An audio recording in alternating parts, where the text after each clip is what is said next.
Hi, I'm Alex Young. Welcome to Video Diaries number 5. I'm actually here in my house in KL. As you can see, there's a bit of graffiti in the background. I do have friends over, and when they come, they do like to leave the mark, shall I say. It's good to be back in KL. We actually shoot the show from Singapore in the studios there, and between races, I like to come back home as often as I can. So what should we talk about today? Okay, I'm going to talk about teammates. Now, we saw in Malaysia that one of the biggest talking points was the Williams team. Team orders coming in and teammates not really obeying them. You had Williams towards the end of the race asking Massa to move over for Bottas' teammate because they wanted Bottas, who was on fresher tyres, to try and have a go at overtaking Jenson Button, who was right in front of Felipe Massa. You can kind of understand both points of the story here. You know, Felipe Massa spent most of his Formula 1 career as a number 2 driver, taking orders.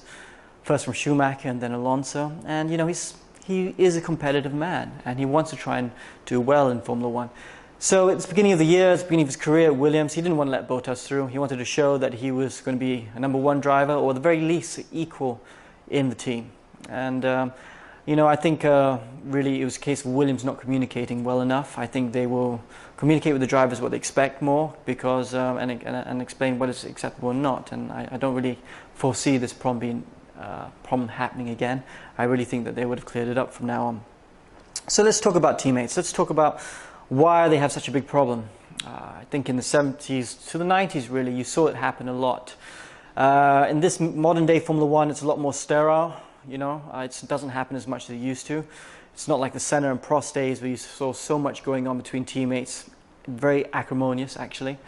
Actually, in recent history, the only time I can think of where it got acrimonious was Alonso and Hamilton, where Alonso threatened the team to, if you didn't give him number 1 preference, he would do stuff. And I'm sure you guys can Google it and find out more information about that. So, but why does it happen? And it really stems from the fact that drivers are very competitive in nature. But like all sportsmen, they're very competitive. But they are more competitive in ways. They're much more cutthroat about it. And you need to understand this, you need to go back a bit.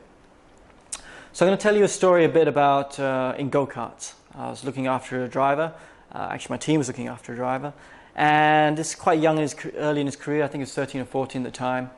And he got taken out in a kart race by someone else. And the authorities didn't do anything about it. It got missed, which often happens in karting. So the driver, sorry, not the driver, the dad came over screaming at me, going, "We have to do something. We must get him back." You know, and even, he actually even threatened violence. And I had to calm him down quite a bit because I had to explain that this sort of thing happens. I said, you have to relax. This is just the beginning. It's going to happen all the way up to Formula 1. It even happens in Formula 1 to a small degree. You know, it is very cutthroat. What I'm trying to explain is that, I had to explain to him, sorry, and I'm trying to explain to you, is that it's all about natural selection. Drivers that tend to be dirty, that take out other drivers, they tend not to finish races very often. And that's because if you're a driver that's just been taken out and you know the authorities didn't catch it, and even though you know this is a dangerous sport, you know it's up to you to do something about it. And the very next race, or the race after that, you'll do something about it. If you get opportunity racing against this so-called dirty driver and you have a chance to take him out, you'll take him out, even if that means you don't finish the race. And that's because you know you can't allow him to get a psychological edge on him. You can't allow him to think that he can just do these sort of things to you. And this happens in motor racing all the time. So dirty drivers don't tend to finish races because other drivers will take them out. Like I said, the higher up the chain you go, the better the policing is. And so it happens less. But also it's about respect. As a driver, you learn to respect your fellow drivers. You don't tend to do this to them, or if you do and it's an accident, you go up to them and apologize straight away because you don't want repercussions to come back and affect you later on. So there is a certain amount of respect that goes on, and it's very hard to tell when a driver is dirty or not. And that's why you really need drivers, because only they can really tell when it's kind of unintentional or not. And that's why it's been so good, you know, over the last year and this year as well. You have drivers actually on the stewards making these decisions. And the decision making by the stewards has been so much better over the last couple of years due to this change. And I have to applaud them, because before then you used to see drivers getting penalized for silly stuff and not getting penalized for stuff that was clearly intentional.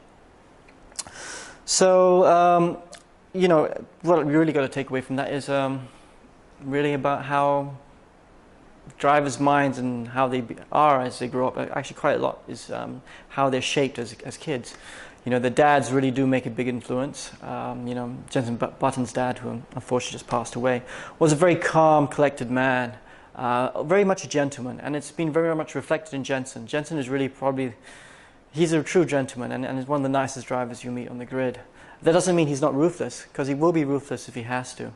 I mean, I've raced against him in Formula 3, I raced against him in Formula 1, and he is, don't forget, a Formula 1 world champion.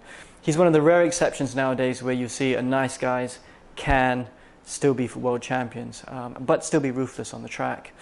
So you very much do not get the sort of behavior that you used to, the bad boy behavior in the 70s, 80s and 90s. And while it is a shame in a way, because it did make the sport more interesting, it's also better in a way because it makes it safer. We don't want to see bad accidents happen because of vendettas. A bit like when Senna took out Prost in was it early 90s? Was it 1990 actually it was? Or 89? Sorry, I can't quite remember. That sort of stuff is just too dangerous and has no place in modern day Formula 1.